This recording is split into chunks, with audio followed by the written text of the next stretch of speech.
One of the things on social licence is, and I spoke to a few of the farmers from up in northwest New South Wales in the last couple of months who are against the renewables. But when you've got investors, say from Sydney or Melbourne, with vast swathes of agricultural land, and they can get a return by having a wind turbine or several on their property, it's different to, say, the fifth, sixth generation farmer on the land. Yeah, and they're They don't really have the same view as to whether or not it looks good, bad, or indifferent. Yeah, look, and there are people who can make money out of this, right? And so it's the same with, we're talking about Roma around there. The farmers have embraced fracking, which they haven't done in New South Wales, because they're getting quite a bit of income up there. So there are different things that are happening in different parts of the country. It's just that this isn't going to go the way the government plans, that wind applications in New South Wales, or at least the approval of them, are running way too slowly to meet the government's targets. And AEMO this week put out and that's the market regulator, put out a cry for help, essentially. I noticed that Chris Bowen yesterday was saying these things are regular. This was an update saying things were worse than the last time that they had spoken about them. The reliability gaps are getting worse. What's changed in the marketplace? Well, what's changed in the marketplace is we are retiring those things that we know work and work quite well, and we're replacing them with an experimental form of energy, which the cost of which and the reliability of which is yet to be tested.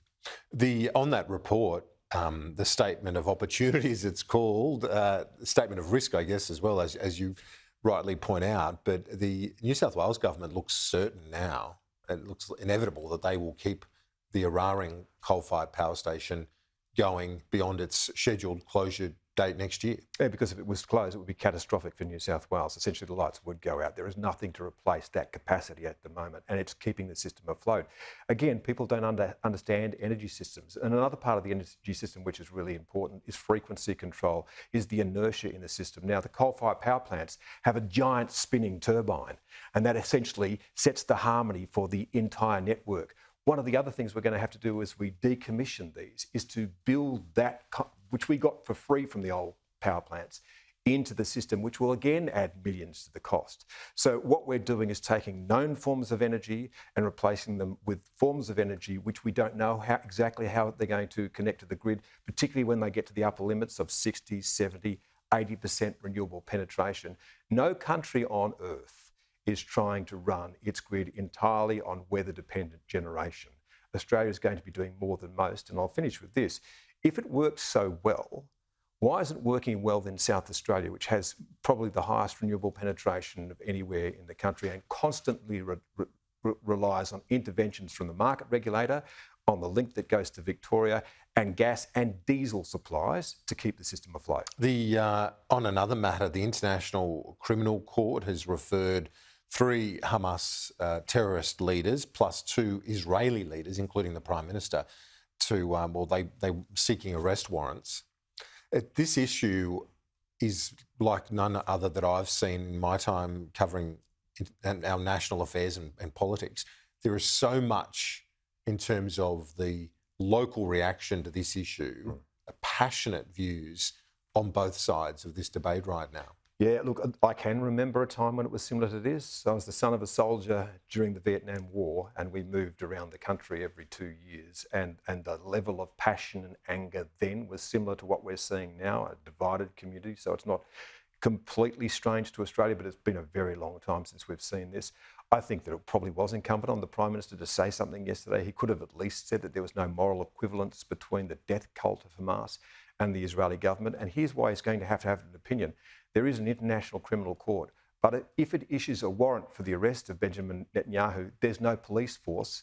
If he comes to Australia, even if he's invited as a private citizen to come to Australia, the Australian government would be expected to execute that arrest warrant and then to move him off to Geneva to be tried. So the Prime Minister at some stage may well need to have an opinion on that particular issue. Finally, Angus Taylor at the Press Club today. It's his budget reply after Peter Dutton of last week. Where is the post-budget debate at in your view?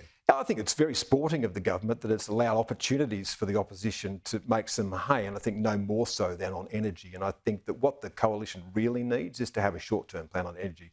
Nuclear is not a short-term plan, and the only plan that we can have is to have more gas in the system. to try and stabilise the peaks and troughs of renewable that we're trying to put onto the system. So I'd like to hear more from them on that, and really cost of living. And I think the issue with tax is bracket creep. Now, that's what they've got to address, right? The government is getting a whole lot of extra money because more and more people are being forced into the upper levels of the tax brackets. And I think that was the thing that did need to be addressed. And I'm assuming that's where Angus Taylor is going to go. But just to circle back to where we began on the gas front, it's not like we have a shortage of it. We export a hell of a lot of it. Yeah, out of Gladstone, it's extraordinary, right? So we export 1/4 of the world's liquefied natural gas out of Gladstone alone. So we are already an energy superpower. And by the way, 20% of the world's metallurgical coal, and you can't build wind turbines, by the way, without using coal for smelting steel. So we are already an energy superpower. We hope one day to be a green energy superpower, but I'm yet to see an atom of hydrogen produced by anyone in Australia that is green hydrogen, that is produced entirely by using renewable energy. If we're going to do that, we're going to need a whole lot more wind turbines and solar panels. Chris Uhlmann, great to chat as always. We'll see you next week. Take care, mate.